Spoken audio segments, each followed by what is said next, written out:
I think that's kind of been our thing. It's community over competition, and kind of like a little bit of a mantra of us as owners, and the group of content creators that we actually have that support us. We have dozens and dozens between what would be District 2, which would be like your Lackawanna, Luzerne County. We cover District 11, which is your Lehigh County, Lehigh Valley market, and then of course District 4, which stems from Berwick all the way down to Williamsport. So we have a pretty good following, pretty good group of content contributors, all in those different markets and areas, and they love what they do. I think that's why we all do what we do, is because we're passionate about photography, we're passionate about videography.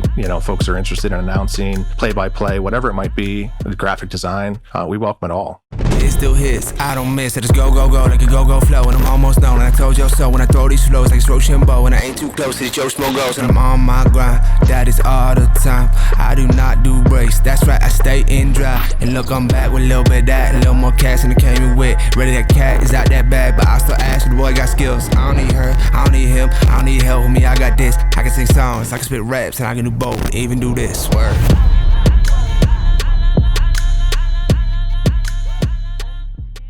This episode is brought to you by Anthracite Pallet Solutions. Need reliable, durable pallets to keep your business moving? At Anthracite Pallet Solutions, we specialize in new and used 48x40 wooden pallets. Whether you're shipping, storing, or stacking, we offer high-quality pallets that keep your operations running smoothly. With our own fleet of trucks and trailers, we deliver on time, every time. And if warehouse space is a concern, our drop trailer services have you covered. From custom orders to large-scale deliveries, we're here to meet your every need with top-notch customer service and unbeatable prices. We're currently shipping within 2 hours of Scranton, Pennsylvania, including Pennsylvania, New York, New Jersey, and Maryland. Call us today at 570-606-9206 or inquire online at anthracitepallet.com and let us handle your pallet solutions. Anthracite Pallet Solutions, built to last, designed to move. This episode is brought to you by Sweat Tent, the pioneers of the portable wood-burning sauna. Did you know that using the sauna 3 to 4 times per week could reduce your risk of cardiovascular disease by up to 50% and make you 60% less likely to experience Alzheimer's disease? That's why I've been a big fan of the sauna for years, but having to go to a crowded gym to do it isn't ideal. And all the at-home options are bulky and expensive. That's why I only use the Sweat Tent for my sauna needs. It's the most storable and affordable wood-burning sauna on the market. It not only takes minutes to set up, but it can reach 200 degrees Fahrenheit in 30 minutes or less. So whether you're enjoying it yourself in your backyard, with friends, or in need of a reliable sauna on the go, Sweat Tent is your best choice for the most portable, storable, and enjoyable outdoor sauna experience. All On The Stacks listeners will receive $100 off when you use code OTS. Visit sweattent.com today to get $100 off your purchase with code OTS at checkout.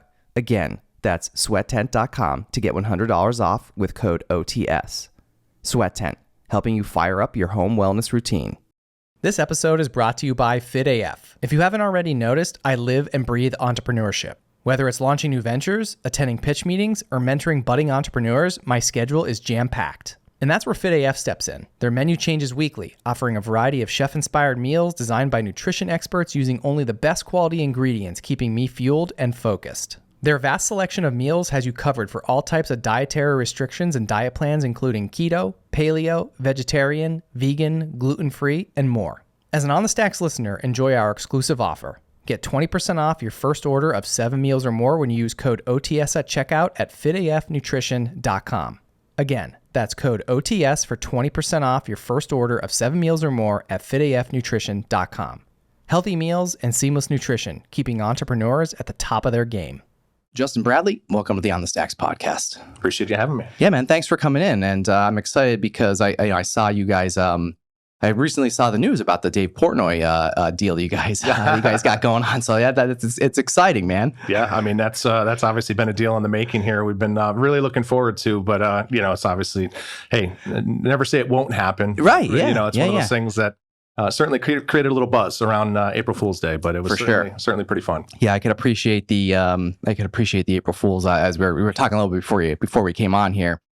I've always been a big jokester, prankster. My mom is like my biggest fan, and as she's hearing this right now, she's gonna laugh because I also, as a kid, pulled a lot of pranks on my mom as well.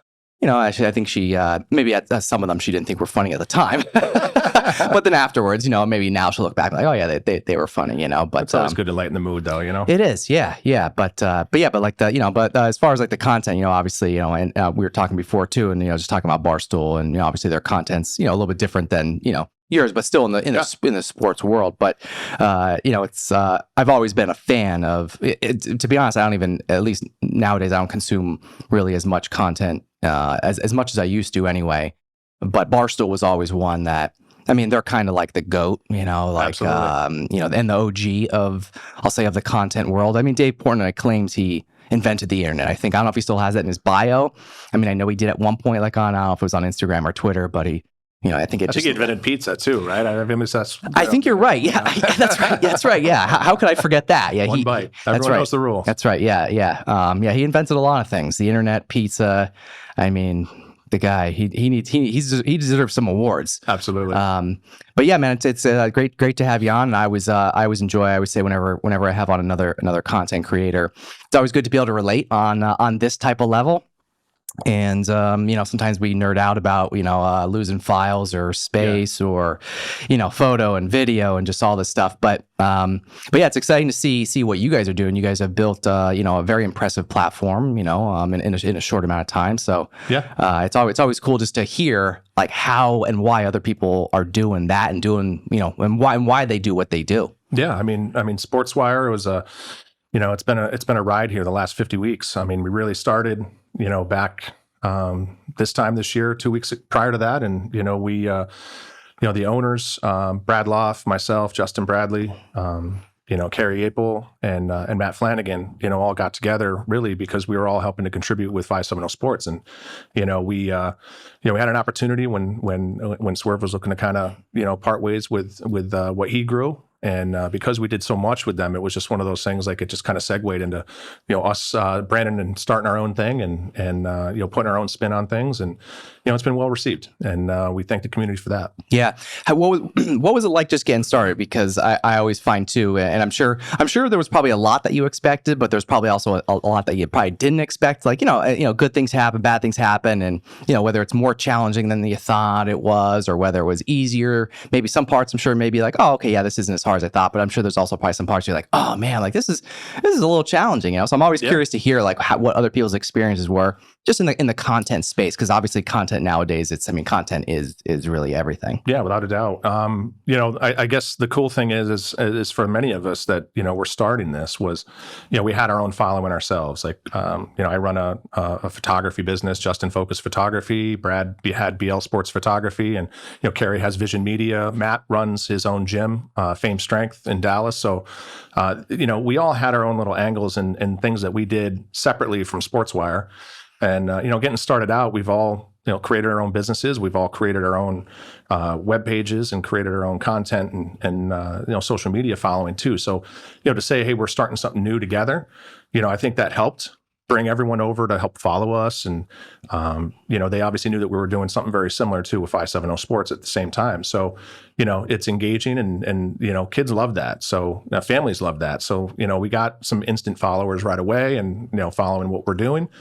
You know, some of the obstacles and challenges were really, you know, getting a website, bank accounts. Like, I mean, the basics. You know, yeah. It's like all the stuff that you think about restarting a business. I've never been a partner with anybody. I've always been a sole proprietor with my businesses. Okay. And, an individual contributor going back to, you know, even my Verizon days. Yeah. So, you know, that, so, yeah. You know, those are the things that I thrived in. And you know, so working with others, you know, is what you can bring and what you can contribute. You know, what are you good at? What aren't you good at? You know, we're learning with each other, and those are some of the good things and some of the bad things. Yeah, and I mean, obviously, you have you have a background. Obviously, you know, you grew up playing sports, right? And you know, beyond just like the traditional, I'll say, like, you know, like the basketball and the volleyball type, yeah. You know, baseball, that, but BMX and you used to skate too, right? Yeah, man. I think of everyone that is part of SportsWire, I bring the alternative aspect of things. I love it. Yeah. I grew up skateboarding. I grew up BMX riding. You know, I had some elements of you know, bike racing. You know, I was a snowboarder too. I was president of my ski club in high school, and You did all the extreme stuff. All the extreme stuff. And I still love that. I still gravitate to that. Actually, just the other day, I stopped down here at the Wilkes-Barre skate park just because I was passing by going to a Holy Redeemer lacrosse game. And I'm like, man, there's a bunch of kids over there. I'm going to go over and make their day. And I'm going to go ahead and shoot some shots for them. No way. And, that's cool. I'll tell you, the cool thing is there was a game over the summer. I had stopped down. Wyoming Valley was, I think the Wyoming Valley League for youth football was having an all-star game. I came down and shot that for them. And, obviously, commuting back, I was like getting on the highway and I noticed the skate park and I was like, man, I always wanted to visit that. I knew it was being built and here it is built. And there's all these kids on scooters, skateboards. And I pulled in and I'll tell you, all these kids from Plains Bike Shop or whatever that bike shop might be. I'll tell you that. I mean, they're all riding their scooters, and I'll tell you, they were sick. I mean, grinding. I mean, some of the aerials, 360s. I mean, tail whips and everything. I mean, all the things that brought back my youth. Nostalgia. So I was really digging that, and it made it easy because that took me back to my roots, and I also know too.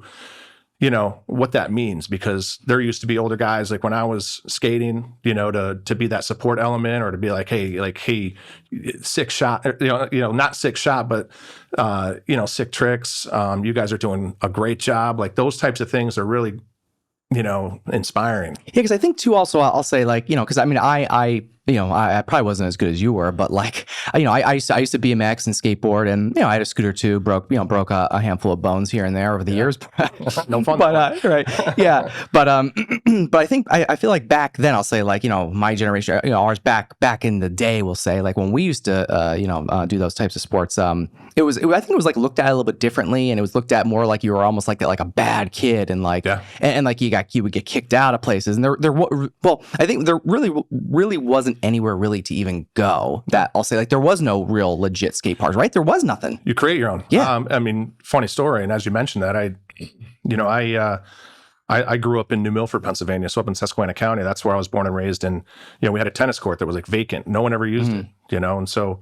Me and buddies, we created our own skate park. What'd you do? We built ramps. We built ramps, and we actually took it pretty extreme. I mean, we had rails, we had everything in there, and I'm going to tell you, everyone from towns over would come and skate there. Really? We had kids from Binghamton, New York, coming down to skate at our skate park. That's so cool. And I mean, there was town council meetings. There was certain things to be able to kid hey. Were they trying to shut it down? Trying to shut it down in ways, but we had some backers. We had some supporters of what we're doing because. Let's face it. I mean, you're either doing that, you're doing drugs, you're doing something, that's not, productive. Sure. Right. And as soon as the school bell, rang and you got dropped off on the school bus, where are you going? Well, we're going to skate, we created a pretty tight knit family, tight knit group of skaters. And, that's what we did. And, we'd all group together. We'd go to skate contests. We would just, it was a good time. And at that time, as I think back and look back at it, it's probably some of the best times of my life. Yeah, absolutely. Yeah. Thinking back too, when I was a kid, a buddy of mine, he, I don't know if it was considered, forgive me to anyone that's listening that knows the difference of a half pipe or not. Right. But he built, I'm just going to say a half pipe, but it was pretty big, and literally built it in his backyard. I mean, it was legit. And I don't know if there's is there such thing as a quarter pipe? Oh yeah. What's the difference? Is it just not as high? So take a half pipe. Oh yeah, duh, half. Yeah. Jeez, I'm answering my own question. Yeah, dude. Take a half pipe, cut it in half. There's your quarter pipe. Put it up against the wall. Put it up against the tennis court fence, and there's your quarter pipe, and that's really how you would get speed in a little space. Yeah. And usually there's some metal coping on that, and that's how you do your grinds and aerials up in up in the air. So certainly had those. We had our wedge boxes and our rails, walls, things like that. Mm-hmm. And the other cool thing is just being in the community and going around just skating and having a good time, and going to get a soda or going to get that was almost a ritual for us. Was we'll find our way and make our way to Pump and Pantry and get there by a couple hours in and grab our snacks and then head back. Yeah, it was always something, right? I feel like every kid, and I kind of as a kid too, I had the same thing. We would always go my friends and I, we would go and we would go get a hoagie, right? That was the thing. We get a hoagie and a soda, and the soda, I think at the time for me at least, it was Code Red. Do they even still? I don't even know if they still make that. Yeah, ours was Mountain Dew, but yeah. I mean, that was obviously a favorite of mine as well. But I get the Code Red soda, get some candy and a hoagie, and that was the day, and then whether we were riding, bikes or skating, whatever it was. I was just, looking back on it, I was like, it was cool. It was fun. And, but I feel like I said, like nowadays it's nice to see that, communities are now embracing more and actually building like legitimate skate parks where, because I obviously looking back, when the little park that you guys made of your own, which is, that's really cool. You guys made something like that, that big, like that much as kids, because, well, it's not easy to do that. But so I can understand like the safety aspect of it, of course, like, you don't want anyone falling, because you really could get seriously hurt, whether it's, in a skate park or not, just riding in general. But, so like, I do understand that, the safety part of it, but I also just think it is important, just as you said, for the communities to really embrace and to build stuff like this, because, if the kids don't have this stuff and if something they want to do, I mean, they're going to go do it no matter what. But then, like you said, if they're not doing that and they're not involved in whatever it is, if it's skating's their thing or if it's basketball or whatever, either or. But like if they're not involved in like, so I'll just say sports in general, like we don't even have to talk about which one, but I think the sports in general really does hold, kids and communities and families together. And I think it's so important. And, now more than ever too, because, as technology, I'm a big technology lover, as I'm sure you are as well. Right. But, as technology has evolved, it's, there's less, I'll say, kids don't get outside as much. I mean, I'm sure they still do, and there's certain, but the technology has lended itself for kids. It's so much easier to sit inside and play on the iPad or the phone or the game consoles, and we've all done it. Even me as an adult. Right? Well, I mean, you gravitate. I remember transitioning from high school and obviously being like almost what I felt was like a really good skateboarder, really good bike rider, alternative sport type of person. I'll tell you, I mean, when someone like Tony Hawk's Pro Skater came out and I was a freshman in college, man, it was the greatest thing ever. Give me the couch, man. Give me the couch. Stop everything else. Oh man, that's the greatest game ever. No doubt. It really was. To this day, my old roommate, he'll shoot me clips of just like stupid stuff that he'll see, a reel that he's seen. And he's like, and of course it refers to Tony Hawk's Pro Skater, because let's face it, we've skipped a few classes to have a few games of Tony Hawk's Pro Skater. Yeah, who hasn't, right? Yeah. Definitely one of the greatest games ever. Like, honestly, like really, really, truly, I think probably one of the greatest games. I don't care what anyone says. Obviously, there's newer games now. I still play a little bit here and there, different types of games. But yeah, there was nothing like those games back in the day, man. Like they were just... Couldn't agree more. And then, it's obviously, obviously then too, it inspired us to want to go out and skate and obviously it's just a game, but like some of the things you're able to pull off in those games, obviously it's sometimes it's impossible, but in real life, but it was cool. But like I said, the whole thing with technology nowadays, I know it could be a challenge. I know your kids are a little bit older than mine are, but I know your kids are obviously involved in sports, of course, but I know it's a challenge today with parents, with the technology. I mean, even my kids, my son's almost 4, our daughter's a little over a year, even our, almost 4-year-old, it's already, a bit of a challenge, and I'm not ashamed to admit it, but it's one of those things where you're damned if you do, you're damned if you don't. Right. And it's one of those things where you really want to try to emphasize getting kids off the couch and then getting into sports and getting into an activity. You see all these different organizations out there promoting activity, whether it's just an hour a day, whatever it might be. But, I was a coach growing up. Really when my kids were super young, started in t-ball, soccer, things like that. I mean, that's where it starts. And that's really where it started with me with SportsWire and trying to really, help promote kids, promote your teams and, be an advocate for them and the youth in general. But it's certainly, it's certainly tough to see when kids are starting to prefer the electronics over the sports that we grew up on. Yeah, for sure. But like you said, like you guys have this platform, and I think obviously it's great, and it helps. I think to be able to promote the local sports scene, and I mean, you guys cover a lot, man. Like I was looking obviously a little before you came, and I mean it's you guys cover a real lot. Yeah, like it's impressive. And I think that's kind of been our thing, is it's community over competition, and kind of like a little bit of a mantra of us as owners, and the group of content creators that we actually have that support us. We have dozens and dozens between what would be District 2, which would be like your Lackawanna, Luzerne County. We cover District 11, which is your Lehigh County, and Lehigh Valley Market, and then of course District 4, which stems from Berwick all the way down to Williamsport. So, we have a pretty good following, pretty good group of content contributors, all in those different markets and areas. And, they love what they do. And, I think that's why we all do what we do, is because, we're passionate about photography, we're passionate about videography. Folks are interested in announcing, play-by-play, whatever it might be, graphic design. We welcome it all. Yeah. What district were you? When you were a kid? What was the? Yeah, so I would have been considered District 2. Oh, it was? It would have been District 2, but... Because I know you were up there, right? Yeah, Blue Ridge. Susquehanna County? Yep, Susquehanna County, Blue Ridge, Susquehanna County, and, small school. I graduated with 69 kids, and, sports were relevant, for sure. We didn't have a football team. It was shortly after I graduated. We ended up, kind of doing a little bit of a merger with Susquehanna Sabres up there. Kind of wish that was around when I was in high school, because football is one of my favorite sports. But that's weird. You didn't have football. We wouldn't be able to support a team. Yeah. School was so small, we wouldn't have been able to support. Can't even put a team together. Financially and just physically. Right. Right. Exactly. Wow. That's kind of crazy. Even think about that. I didn't play football. As a kid. I was a runner, but yeah, I can't even imagine what it would have been like, growing up without that. We had a junior program. It was called the Blue Ridge Triplets.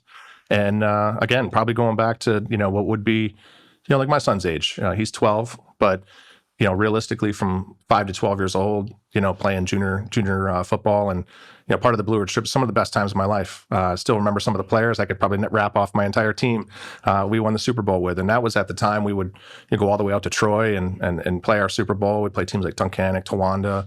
We come down and play the Elephant Lions, which are now the Mid-Valley Spartans. And, you see a lot of these old entities that had their own programs now transition to really be under their school platforms, which is pretty cool to see still. Yeah. So with SportsWire, so kind of explain it. Obviously I understand it, mostly, but how does it work? I know you say you guys have other contributors, as obviously you guys as the partners, owners. How does it work? Yeah. So, SportsWire is a media platform. We welcome anybody that is, a content contributor, from a photographer to a videographer. Again, we just started a wire to wire, which is our play-by-play radio broadcast, which is pretty sweet. And we just kicked that off 2 months ago. We also have elements of graphic design. So we have some designers. We also have journalists, that are really into writing, and statisticians that, help with the website. So we have a website that, we pretty great articles. website, by the way. Yeah, thank you. And, we create articles, a lot around schools that we support. We're impartial. We don't focus on one school. We all live in the backyards of some of these schools, so they might get a little bit more love, unfortunately. But it's one of those things that's sometimes convenient to throw a rock at the Valley View baseball field from my house. Yeah, right. There's only on the corner. Yeah, there's only obviously so many people to go around too. And if you're there, it's just obviously it's going to get covered, because you're there. One of the other partners might be there. It's just kind of the way it goes. But yeah. But yeah, we have dozens and dozens of content contributors across, the entire Northeast. A lot of times it's going to be kids that are in school and they're already going to the games. They're already maybe participating in those events, whether it's track or lacrosse or what have you, and they have their specific things that they enjoy. So they're there already and they pick up a camera, they enjoy it, and they want to be able to, showcase that. So putting that on SportsWire on our social platform and collaborating with us has really grown the platform. But in tandem with that is we welcome a community of that. So we have our own community where we actually communicate back and forth with these content contributors. We offer feedback. We'll do side by side. Come out to an event with us, teach you how to use your camera. Some are lacking. Some aren't confident in what they're doing, and that's what we're there as a support element to be able to help them learn their camera, learn their techniques. We have great designers too, so being able to help with Photoshop or Lightroom. We're there as a support element to be able to help grow what they want to do. And I think that's the cool thing. And I think that, someone mentioned it, the authentic, feedback and the authentic approach that we bring to sports community is why we've probably taken off and grown so fast. Yeah, because I think it's, I don't know if we said it earlier, but maybe it was right before we came on, but you touched on it briefly, and I'm glad we didn't really talk about it, so we can kind of, talk a little bit now, is like, obviously, I'm just going to call it new media, if you guys kind of refer to it that way, but it's kind of how I refer to, any content nowadays, right? New media versus, we'll say, traditional media, like legacy media, Sure. like the old school newspapers, TV, all that. And, obviously there's, as you said, you guys have writers and journalists and, but nowadays it's, I'm just curious to see like how, what it's like nowadays with, because obviously I'm sure some of the writers and creators and contributors that you guys have are probably still some of the traditional type people, but also maybe some of the new, I'll say the new media world, which, can be a little bit different and, maybe challenging or clash a little bit or whatever it is, but it's different. I think what, and to your point is what one of the things that makes it very successful is the authenticity and the ability to, to be able to cover sports in a different way and in your way and in the way that you want to do it as compared to the way it used to be done. And it's still done, I'll say that way, obviously in traditional media, Sure. but I always like to see, I'm obviously a huge fan of just other content creators in general. I don't care if it's writing, video, photo, whatever it is. I just I'm a big fan, big supporter. I always try to support anyone in the not just I even put podcasts in there, right? But it's anyone in the space, right? I always just I can appreciate it because I understand how much work goes Without a doubt. how much work goes into it, and it's not as easy as just showing up and pressing a button on a camera or hitting record or writing a few sentences and throwing up a blog. It's not that easy. Well, let's face it. There's going back to even skateboarding, there's styles, right? There's different ways to skin a cat. And I'll tell you, when it comes to photography, videography, there's so many different flavors of what people can appreciate. And I think when you have that many different contributors across the platform that brings something different, whether that's something, hey, I'm learning, or someone that's professional, or someone that used to do traditional media for the newspaper and they do stuff with us now. Like, sometimes it's refreshing to be able to see the different perspectives and the way that they want to approach a game, the way they want to, take a shot, the way that they approach a game and the way that they see it. I love that. And that's the thing I love about it, is because it's exciting. I can't wait to see at the end of a night. And I think that's probably what the community appreciates, is I can't wait to see at the end of the night what everyone did. Yeah. And to your point about, traditional media, love the newspaper. I loved when my kid made the newspaper. Yeah. Even when we did as kids too, it was the coolest thing ever. Without a doubt. And I still love that. But kids these days want that instant gratification. We're talked about electronics. Right. They want that instant, what happened. Yeah, I need to know what the kids are in, like what they're like, how they see it now. Obviously your kids I think are old enough to be like in that space where they really get it. Yeah. Yeah, I mean, it's amazing, man. We show up to a game in SportsWire's here, bro. Like SportsWire's here, Okay, and so there's excitement built around. Someone's like, oh man, that they're here, like, right. And so there's an element there that people really love, the fact that we're covering their game. There's they also know that there's going to be something coming about, whether that's some cool photos, not just one photo that might be in the paper if it happens to make the paper. Mm-hmm. The other thing is too, just the feedback from the parents is that, I love the fact that it's like it's hours after the game. It's not a couple days later, and unfortunately, with maybe the way the newspapers are kind of going these days, is that, things are delayed, things are getting bigger on their end, and, cuts are happening. And again, that's the sad part of reality and real life. And so a platform like ours that allows someone to be able to say, you know what, we can still go out, do what we love, be creative and have really no restrictions, with that. We check the boxes with a lot of different things, from, having, these different types of things where, you want to obviously, not child abuse or anything like that, and having all those different credentials that, allow our folks to be on sidelines and around kids and things like that. So, those are all check boxes of ours. But, the fact of the matter is like, you want to make sure that, you're bringing great stuff and great content and having a good time doing it. And again, it's been really well received, man. Yeah. I was curious actually, not this whole time, but part of it, and you just kind of brought it up and addressed a little bit there, was that element of, as you said, like the because we're talking about minors here, right? So so like that element, I'm sure there's probably some parents out there that no matter what you do or say, they're just going to be unhappy, and it is what it is. You know what I mean? But at the same time, like, do you guys have like are there things that you have to do like with like PIAA or anything to like to get like credential wise, like are there other things that like you have to do to like for you and your team, whoever it is, to show up and photograph or video or anything like that? Yeah. So, I mean, to obviously go to like district events and state events, PIAA is and to get the access, right? To access, you want to have media credentials to be able to do that. And of course, we're well aligned with the PIAA. A lot of times when it comes to the schools, a media badge or approvals with athletic directors and things of that nature are requirements. Any troubles? Do any of them give you any trouble? No, not really. Good. There's some that have different processes where it's a form process to be able to fill something out in advance to know that you're coming.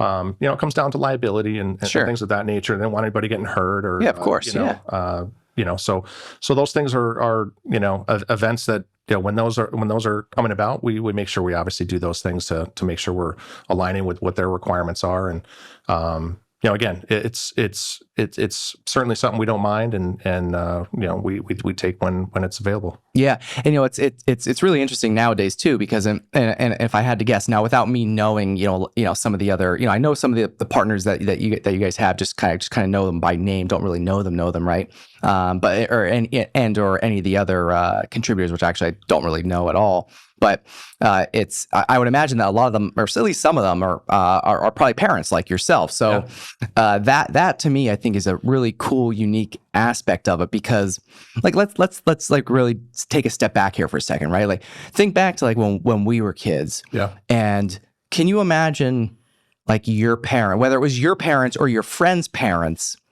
being out there on the fields, on the track, wherever it is, and actually covering like the game that you're playing, right? The match, whatever it was, like that to me is pretty unique, because, now obviously with with the way that technology and, like I'll say cameras, photo, video and all that, and I'll say cell phone technology, it's, of course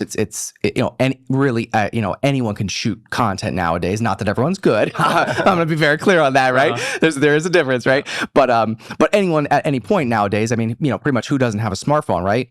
So now obviously I know you guys have, you guys use other equipment than just smartphones, but like anyone could just, take out, a phone, just shoot some content. But to me, I think the really unique thing about it is especially for you too, is being the parent and being able to have the credentials as the media, right? Like you are the media and you're covering it and you get the access, like I'll say a little bit of more behind the scenes access. I think that's just such a unique aspect, because can you imagine that existing back when we were kids? Well, funny thing is leading up to coming in here and visiting with you, and thinking back, like where was I, or what makes me think as a dad, like and a parent, where at some point did I like capturing memories, or like memories of myself being captured, and going way back, and the triplets, my old man, we don't talk much today, but back then those big old VHS camcorders that you put up on the shoulder with the old, VHS tapes in there. He used to record our games. So being able to, throw those back, when you were 6-7 years old, and be able to look back on those games when you're 15 years old and be like, look at that run, and, capturing those memories and moments were special at that time. And, look back when my so it's like a little different, cool, right? But now it's like, the cool thing is like I spoke with one of our content contributors, Riley, and she's a student. She's done it. Oh, you have student contributors too? Student contributors. Oh, that's even cooler. She's following her track. I didn't even think of that. She's following her schools and all of her those athletic events. So she's following her school, and what she loves is the fact that she's got someone's best game in her archive. She's got someone like their worst game in her archives. They got extremely fun moments and exciting moments, and some of those sad moments. And that's the cool thing as a content contributor, is you're capturing all different aspects of what comes with, whether that's youth sports, varsity sports, collegiate sports, and pro sports. Like that's the drama. That's the thing that everyone loves. And we capture all of that the best we can. And we've done cool things too, where we have multiple content contributors at one game or one event or one, like the districts that just happened for basketball at Mohegan. Big event, a lot of teams involved. And, we took our team down there, and whether that's, someone getting video, but we have another kid that's learning video and seeing what he could put together alongside what AG put together, and, just the different perspectives and where they're at in their own growth of things is just the coolest thing, man. And again, going back to, hey, at the end of the day, what are we going to see? I think that's why everyone's tuning in. And I think in the morning, did I make SportsWire? Was I on SportsWire.com? Yeah. And now we have folks, it's like kind of like the newspaper. They're gravitating to first thing in the morning. They're on our website, checking it, getting views, and it's crazy. Yeah, that's really cool, and that's really cool too. That you have student contributors. That's really I don't know why I didn't even think about that. It's actually it's probably one of the biggest things for us. Wow. The kids are at the events already. Yeah. Right? It's their friends, it's their peers. It helps them be a part of the game. It helps them be a part of the action. And I feel like that inclusivity of, hey, we're a school, or at SportsWire, we're a community, and we're that platform to be able to help not just be at school with our own media department, our own sports and athletic clubs. We're able to share that content to the masses, and right away, instantly. Right. And I think that's the appeal, and I think that's why people love it.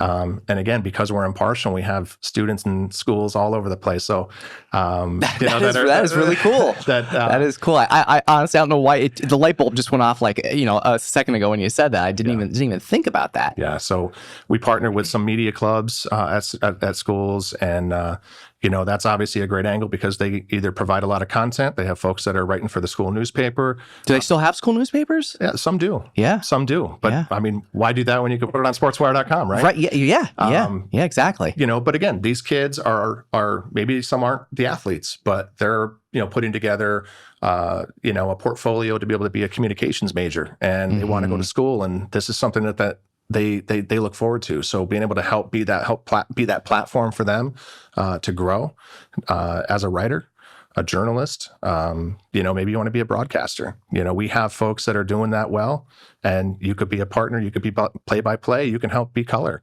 And we welcome that. The other cool thing is we're partnered with Misericordia. We're partnered with Penn State Wilkes-barre, and you can receive college credits by being a member of SportsWire. Really? Absolutely. Whoa. Yeah. Holy smokes. Yeah. That is really cool. Yeah. Wow. More colleges, more higher education. We'd love to do those types of partnerships as well, but that's where we started. Wow. Do you have any other partnerships like in that, but maybe not colleges? Like, are there anything else like that you guys do? We're obviously kind of weaving those webs right now. Like, there's still trying to navigate that. Yeah. I mean, it seems like the past, I want to say 4 months, we've really been engaged with folks that are interested in what we do from a community perspective, but from a branding perspective. I think folks really realize, like, these guys are doing really good stuff in the community, and we want to be a part of that, whether that's from a partnership perspective, a co-branding perspective, sponsorships.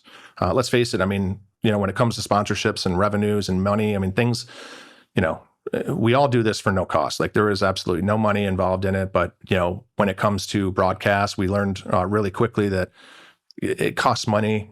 The IAA charges fees to be able to be at district games, state games, and it's not cheap. And let's face it, it all adds up, without a doubt, especially with how much you guys cover.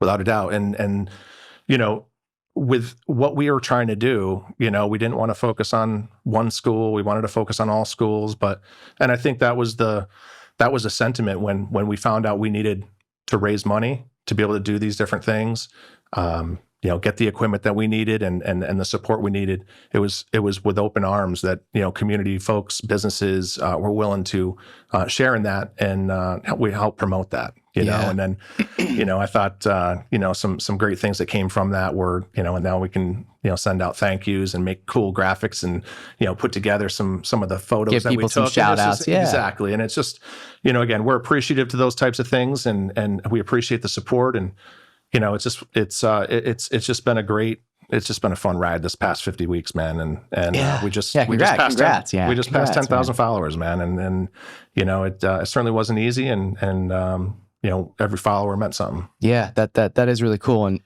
just like looking back, so I'm just curious. So, as you just said now, like and I noticed like you guys do have like a couple businesses I see like have like a little graphic or a banner or ad, or I don't even want to call it an ad, but just like a graphic with like the logo on your site on SportsWire. Yeah. Like, are you guys looking to? Now I know, and you just said it. Like, it's not like you guys started this to make money, or no one's, like I get that, right? But like, are you guys looking, obviously too, as your costs, are going to probably continue to increase as you guys expand, and Sure. Equipment, and just everything from all the fees of doing checking all the right boxes to make sure you guys are in compliance with whomever you need to be in compliance Sure. with to be able to do what you do. Like, is the, I'll say, the revenue monetization part of it, is that something that you guys are looking at, like in the near future? Yeah, I mean, Considering? Yeah, I mean, we would be open to it. Obviously, I mean, Because like I said, at some point, I think it's gonna come to a point probably where it's like, okay, guys, hey, this is gonna start costing us a little bit more, and like, Right. who's paying for it? Sure. Right. And to have that support, whether that's with additional content or things that other businesses may want of us, that's the cool thing, is like we've been welcomed. And when you say like, you go and just show up on a field, like people are inviting us to come to the fields. People want us there. So they're asking us to come. So, with that, could we generate revenue to be able to say, hey, we could be a support element of that? Sure. And with that, could come, a sponsorship, or, we'll pay to be there to provide photos, put your business logo on some of the images and albums that could be for the players or the league or what have you. Yeah. The other thing from that too is equipment. So people are also saying, hey, like, we'd love to see this type of media element from you, podcasts, things like that. Yeah. The radio came about, but that's expensive equipment. And now, since districts and the basketball season, there's others that really want to be part of what we're doing. Now that requires even more equipment. Radio equipment, you're looking about $1,000 a piece just for, someone to have everything they need to be able to go out to a game and broadcast it Right. Live on site. So with that said, I mean, obviously, additional revenues would be welcomed, and, we obviously won't turn away anybody looking to have SportsWire at their events. And, we obviously need the equipment to be able to help provide more schools the support and coverage they want. Yeah, that's cool. And I'm just, and the reason I ask, and that was I wanted to, have you share, that first, and then I wanted to tell you a little bit like with mine. And, so for me, like when I first started this, and I think like you guys have a similar story, even though you guys have a lot more, I'll say personalities and people. When I say personalities, I just mean, like people covering like the creators, the content creators. I don't mean like, hey, we don't like him and she doesn't like her or whatever kind of thing. Right. But like when I first started, like, really it was just me. I mean, I had one or two other people like helping a little bit here and there, and somebody helped me and he started for free, and they said, hey, I'll do X amount for free, and then I'll then after that, if you like it and if it's good, like then we'll talk about like what it might cost for me to continue to help put this content, edit the show basically. Right. So I didn't I had somebody to help edit the show, but my point is that I think similar with you guys, and it sounds like you guys have a very similar story, kind of like what I did when I first started the show here. Is you just did it for the love of it, and everyone embraced it. The community embraced it, all that, and it's all good. And then just eventually for me, like it just got to a point. Well, besides my costs going up, and I didn't mind. Like in the very beginning, it was very minimal. Like it was free only for a very short amount of time, and then I just had very minimal costs. I mean, like very minimal enough that I was just like, okay, like hey, I'm just paying it out of my pocket. Like it wasn't much. It wasn't anything that was going to break the bank, right? So. And I just really enjoyed doing it. And I mean, obviously I still do. I'm not saying right, but like I really enjoyed doing it. And I think, and everybody always asks like, Bill, like, why do you think your show and what you're doing has been so successful? And one of the things I always say is this story is that when I started it, I didn't start it to make money. I just started it because I don't even know. I was just like, I'm just going to do this thing. I'm just going to try this out. Like I was curious, right? It was just a genuine curiosity. And I just wanted to try it and just talk to people and just, I don't know, just have fun with it, right? Yeah. And I think you guys are, have a similar story in that sense that, you guys you're doing it for the love of it. And then eventually for me, besides my costs like going up, but simultaneously, as that started happening, I then started getting approached, as you're kind of just saying, and as you're saying, it's probably going to continue to happen as you grow, and it will, because like I said, it happened with me where people would come to me and say, hey, Bill, like, this is really cool what you're doing. Like, hey, like, can you advertise for my business on your show? And in the very beginning, I actually turned a couple opportunities down right off the bat because when I started it, I was like, well, to be honest, I was like, I don't even know what to charge you, first of all, right? and I flat out said that to somebody. I said, listen, I don't even know what I would even charge. Sure. I said, let me think about that. I said, I need to figure out what value to assign a value to it, and obviously all that could be subjective, right? In some aspects, but I was just like, let me just like figure out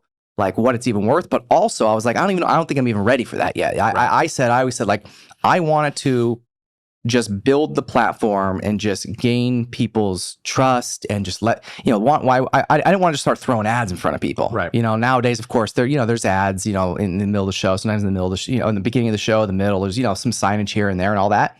But in the very beginning, I was just like, like it didn't really matter as much because, like I said, my costs, I didn't really have much cost. Sure. But then, like I said, then as the opportunities started coming along, of course, I started entertaining, but then I kind of almost sort of had to because it was getting to the point where, okay, like, hey, like, this is now becoming, I have a more significant cost here, and I do have to eventually get some of these costs covered, just so at least I could break even, right. And I was like, and in the very beginning, I was like, okay, as long as I break even, like, this is cool, then eventually it just got more and more and more, and Sure. obviously, long story short, we're here, but the point is that, like I said, I started it with just that genuine, not that it's not authentic now, but it's just that authenticity of just like, hey, we're just doing this for fun. We're just, we're building a community. And I see the same thing in you guys. And it just makes me happy to see, that similar story in that aspect, because like, again, it's not like you said, hey, we're starting this and we're, it's showing up day one and here's the cost. Like, well, Like, wait a second. Like, oh, like I thought this was, and I think that's what makes the difference. And I think that's what makes, and people can see that. And I think,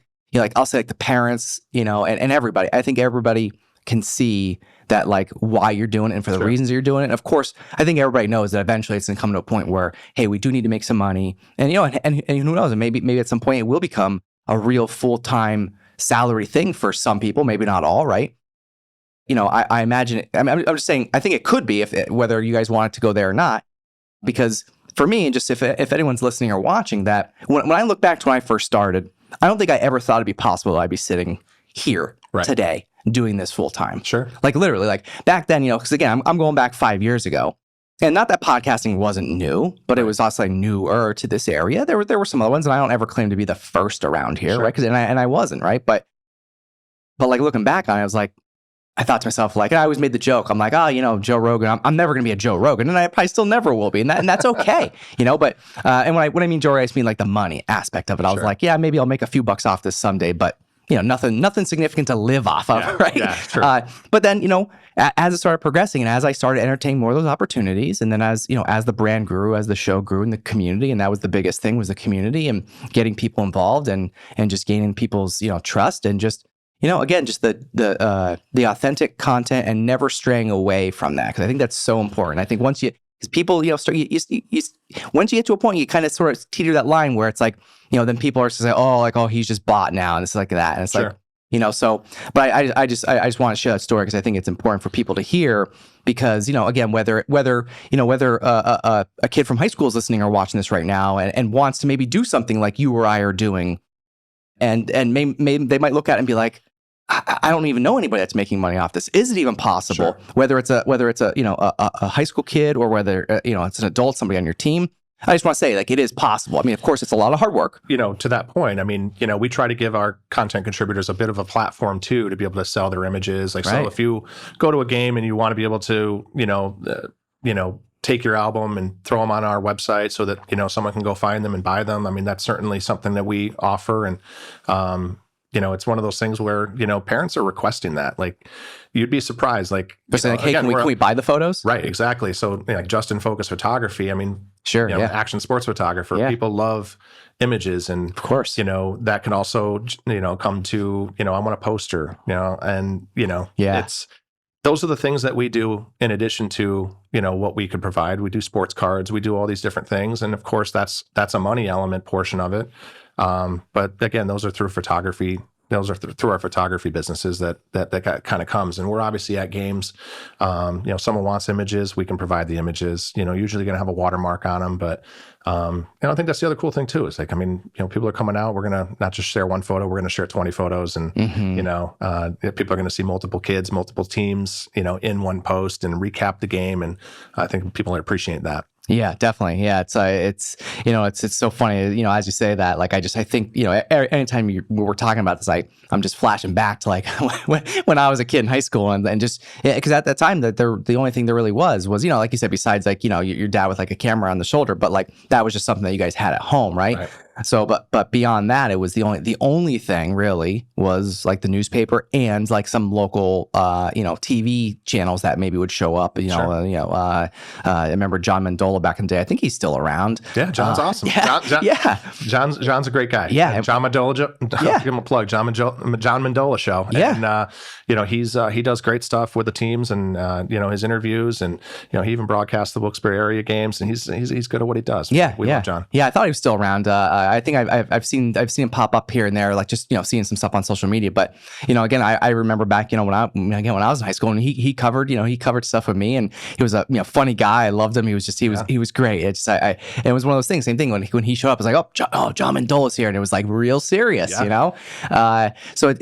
But back then it was either like the John Mendolas of the world or just a still shot, like maybe one photo in the newspaper. So like you think about like whatever sporting event it was, the odds of there being multiple photos in the newspaper, unlikely, right. Unless it was like a big, like a district event or something. Sure. Yeah, sure. There's probably gonna be, something on the cover, and then maybe, a couple pictures maybe in the other parts of the paper, but not that much, and then again, it's in a newspaper, and it's different. It's so weird, like comparing that to what it is now. Yeah. But I think it's just so unique nowadays because of social media and because of technology and the ability for, people like you, whether it's a parent or not, to, and the fact that you guys all have students involved is so cool, but to be able to have them right there, and it's instant, and it's a really unique thing. And attaching favorite songs, music to it, all that sort of stuff. I mean, it just brings a little bit more of a hip element, personality to it. Exactly. And you'll see from when the folks that are doing our content, you could see their personalities showing, maybe the posts that they do, how they word things, the articles they write, how they try to come across. And, we love everyone. And, to your point, when you see John Mendola, like we have a guy that started with us, Doug Noldy, shout out to Doug. He's got a great thing where, he'll go out, he has a camera phone, he doesn't take photos, he doesn't have, the nice Canon or Nikon or anything like that. He uses his phone, and he'll do videos, and he'll just video the game. And, the cool thing is he's got a mic set, he'll interview the players afterwards, and that's what he does. And now we call him Take Me Through It, Doug, because that's kind of like at the end, as he's interviewing, take me through it, and that's his thing. So we call him Take Me Through It, Doug. And, Take Me Through It, Doug. I like that. He's really developed into a great post game guy, and he comes up with great questions, and just a real good asset to our team. And again, just a guy that we really gravitated and supported ever since he come along with us, and again came from another media element, and but he's loving hanging with us, and we love having him. Yeah, it's funny. It's when you talk about that, like those unique things that you just remember about like him, take me through, and like that's kind of like that's probably gonna be his signature thing, probably forever now, right? Yeah. And as you said, like everybody knows him. I don't even know him, but now I know him as that, and I'll never know him any other way, which I think is cool, right? And but back to like the John Mendola thing, there's been several times, when I was in high school where he would come and like I say, like a track meet, for example, and it's so funny, of course, my mom like videotaped. Or put the what's it called, the VCR, the tape, right? VHS. Yeah, VHS. I couldn't even think of the name. Look at me, jeez, we're not that old, are we? But like I know I still have it somewhere. But my mom recorded it when it was on TV. But I'll never forget like the one time I won I think it was like just the 400 meter race, or it might have been one of the relays or something that. And I was, it was me crossing the finish line, and it was something that it was like a come from behind win, and it was like I just barely won, but won, And at the time, I worked at Wegmans in the produce department. I worked there in high school and throughout college, and and like he literally worked that into the story somehow, and he always did like really cool, unique things. And I hope he's listening, and he probably doesn't even remember. He has no clue who I even am. But I mean, I remember him, and I think that's the unique thing. And I think, obviously these things are going to happen with you guys, and Sure. all the kids that you guys are covering, 20 years from now, 30 years from now are gonna be able to tell these same stories, but in a different way. And I'll never forget, like, as I'm crossing the finish line, he's like, and Bill Corcoran crossed the finish line. He's like, and he sells me grapes at Wegmans, and like he had like that. Yeah, it was just so like I could literally like I could hear like his voice and the way he said it. Like literally as I'm crossing the finish line, he's saying, and he sells me grapes at Wegmans, because like literally one time he came to Wegmans, and I think it was right before this track meet. He came to Wegmans, and I just, I happened, of course I recognized him, and he's just doing his regular weekly shopping. And, I must have been stocking the grapes or something. And, I said, hey, John Mandel. And he's like, looks at me. I said, I said, I hope you can come to one of our meets sometime soon. I think I probably invited him, like, selfishly, right? Yeah. But he showed up. He did. Like, and I don't know if it was because I kept asking him, but he did. And it was just really cool, because literally, like, he actually was asking something about the grapes. And I don't know if I had to go get some more or something, but like, he remembered that and literally worked it into the story, which I thought was hilarious. And I'll never forget it. Never forget it. Well, the funny thing is, bringing that up, that story you just mentioned, it resonates. And it resonates with us, because I just got a message the other day from a parent that said, hey, just so you know, like, I don't know how often you get out to Little League games or anything like that, but I mean, I love doing that. I love just popping into a Little League game and doing that. We did that. That's where we started last year. Like, shortly after when we started, track was happening, volleyball was happening, and we followed that pretty extensively, baseball and softball a little bit. And then, what was after that? There's nothing. It's Little League. I'm like, you guys don't understand the impact that Little League has on these kids. And you don't understand the excitement these kids get when they see their name in the paper. Yeah. I just went through it with my son. So like, and our team, like, they loved that. We got to follow it. We got to go be present at these events. This parent reached out and said, listen, my kid's a big fan of yours. If you can ever make it to a Turcos Tigers event in Mid-Valley, come to it. I'll be there.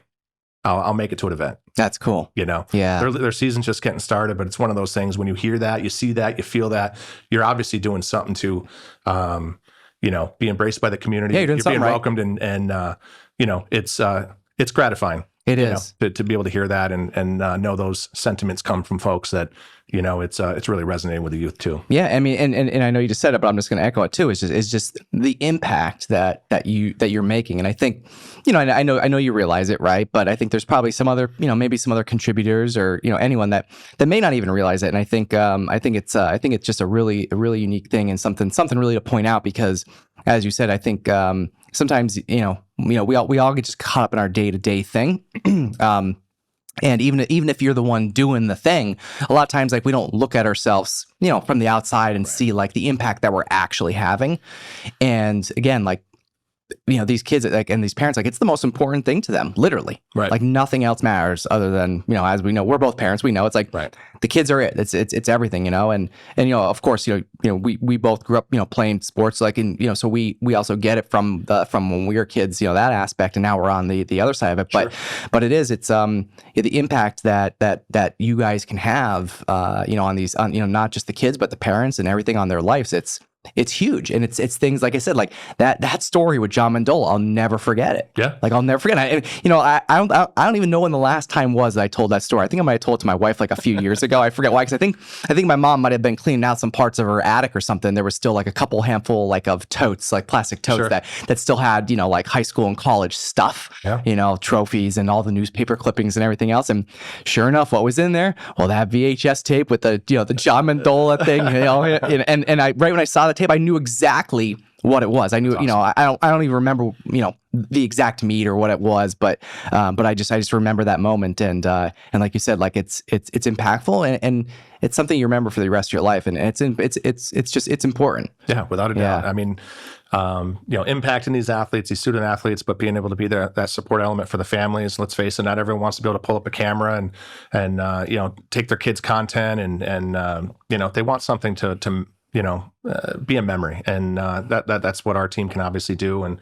we're obviously seeing the fruits of the labor kind of come to fruition now, and we love that. Yeah. What do you think might be next for you guys? You guys have anything in the works that you can either maybe talk about? I mean, maybe there's some things you maybe don't want to mention yet. Is there anything you guys might be working on, or just other things that people can look forward to? What else is going on? Yeah. So, I mean, you could probably look to see some things different upcoming for Little League. We have some angles there that, we're kind of navigating right now in the background. So good things to come there, we feel. Track events that are upcoming. There's some big track meets that we've been invited to come help support. That's really where we got started when we started a year ago. And we love the track athletes. I'll tell you, there's a good group, and they're called Behind the Hurdles, and they go to Holy Cross, and it's a bunch of kids that, they go around and they interview all the teams and all the participants inside a track. So you being a track guy. Oh yeah. I can appreciate this. Yeah. So imagine someone coming around in the middle of the field, of the infield of the track and interviewing you and saying like, what are you excited about? Like, tell me what motivates you. Like, what are you guys eating today? You guys eating some bananas? Yeah. And then they're funny cats too. Yeah. How'd you prepare? Right. Yeah. It's just, they helped us last year with, some support for the Dream Game, which is a big football game up in Lackawanna County at Valley View Stadium. They did sideline interviews for us. I bet that's so cool. It's just a different element, right? I mean, so facing, these kids are peers of theirs. They're, schoolmates. And again, they probably know each other just because they're maybe at rival schools or neighboring schools. And, be able to go around and actually have that peer-to-peer conversation. And sometimes, again, just because they're good dudes and ladies. They're fun. They're engaging, and again, we welcome that. We love that collaborative effort. We love that team. Yeah, I'm sure it adds like competitive element too. Right. Especially like if they maybe the other team or some of the other players, whatever it is, they see the other side being interviewed or whatever, and whether they don't get interviewed, then it's like next time like they said that, like I'm gonna get them next time. Like it's cool. It also adds that competitive element to it, which I think is also just a cool thing. I just can't even imagine, as you said, like imagine again like this whole episode, by the way, has just been like a really cool nostalgic like trip down memory lane here, and because I'm thinking back, as you said, like imagine me as a kid, like being, on the infield there right before I was about to go out for a race. And, those moments, it would have been really interesting to see, if somebody were there to capture, who was the relay team and we were huddled up just to, talk for 10 seconds before we went out there. Like, getting some of that like behind the scenes, whether it was an interview or not, like that is really, really cool. Right. So, I mean, those types of things we're going to start to integrate a little bit more into some of our content. We obviously have a lot of different events that we've been invited to be able to come help support. Some things that we've done in the past and we look to try to do a little bit more is student takeovers. So that element with being part of the schools, and let's face it, there's some pretty hyped up student sections that are out there that love to support their classmates. Getting rowdy. Without a doubt. So we do student takeovers, and we're going to do a little bit more of an element there where, they take over our social media platform and go live and, do updates and things like that from their student section. So we're going to do a little bit more of that and spread the love around there, throughout District 2, District 11, District 4. That's upcoming. We've been approached, by other organizations to really help dive a little bit more into sports coverage. Podcast could be in the works for us as well. All right. Yeah. There's a lot. We have some conversations with more broadcasting and radio and covering football games and things of that nature. So more to come there. Still navigating all of that and what that could really take so that we have all the resources available and actually do it the way we want to do it. I mean, when we approach something, we want to do it and do it well. I think that's also why people really gravitate towards too, is because there's no shortcuts. You're doing it right. Right. Yeah. I love to see it, man. And like I said, I can always appreciate anyone who's doing anything somewhat similar to what I'm doing, because I know what it takes, and I can appreciate the talent. I appreciate, it's all the behind the scenes stuff. We won't go down that rabbit hole, but you and I both know how much work goes into something like this, and I think not a lot of people. I think some people realize it, but maybe a lot don't, because I might have said it earlier. Forgive me if I'm repeating myself, but it's not as easy as just showing up and pressing a button on a camera and then posting something. It's not that easy. Right. True. And again, to the point of what else could be down the road for us is, I think more collaboration collaborations with schools. We'd love to be in every school. We'd love to be able to have a platform where we can have that stepping stone for everybody that's inside school, whether you're a journalist, a reporter, someone that's looking to, learn photography or start a media club or something like that. We would love to help be that avenue for them to be able to help grow and support them. That's awesome. Definitely something we'd love to do more of. Yeah. So if anyone wants to, whether they just want to get involved, learn, whatever it is, I think it's pretty obvious, but give shout outs, your social media and whatever else, that you want to kind of point people to. Yeah, absolutely. Go follow us on Facebook and Instagram at SportsWire. You can find us on SportsWire.com as well. There's even a couple tabs off to the left-hand side where you can actually go and, fill out a form and, be a part of the media group and put a request in. And, we'll go ahead and follow up and happy to have you as part of the team. So, anybody out there that's interested in learning photography, learning videography, graphic design, to really just be in anything in sports, stats, whatever it is, we welcome you with open arms. We're a pretty open community. Awesome. Well, man, this was cool. I'm glad we connected to do this. Absolutely, man. Appreciate it. Yeah. Obviously, I've seen you guys popping up here and there, and I never really dove into the content, and I didn't even know that you guys were this deep into it, obviously. And but congrats again on you guys just hit the 10,000, and it's exciting to see. And keep doing what you're doing, man. And shout out to the rest of your team and anyone else involved. I know I don't know them all, but I know it takes a team, to do what you guys do, and same thing here. It's, even though it may only look like, on the screen and the voice, it may only look like it's me, but I know everybody already mostly knows this, but it's not just me, and I'm always thankful for anyone, all my team.